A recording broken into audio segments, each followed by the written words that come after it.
তুমি না তওবা করেছিলে? তুমি না শুধুমাত্র আল্লাহর জন্য সবকিছু ছেড়ে দিয়েছিলে? বুঝতে পেরেছিলে কোথায় তোমার আসল ঠিকানা? ভুলে গেছ? আবার কোন পাপ তোমায় গ্রাস করে নিল? তুমি তো সেই যে নিজের পাপের প্রতি অনুতপ্ত হয়ে সিজদায় পড়ে অঝরে কেঁদেছিলে। তাহলে আবার কেন দুনিয়ার ধোকায় পড়ে গেলে? কেন ভুলে গেলে কোথায় তোমার আসল গন্তব্য? তুমি কি হার মেনে নিয়েছো নফসের কাছে?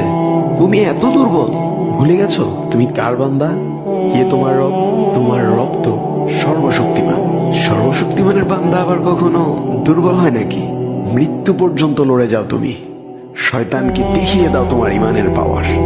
শয়তানের ধোকায় পড়ে অনেক পাপ করে ফেলেছ, তাই নিরাশ হয়ে গেছো তুমি, তাই না? তুমি কি জানো না তোমার রব কতটা মহান? তিনি তো তোমাকে ক্ষমা করার জন্য অপেক্ষা করছেন। তাই ফিরে আসো সেই রবের দুয়ারে, যার দুয়ার কখনো বন্ধ হয় না।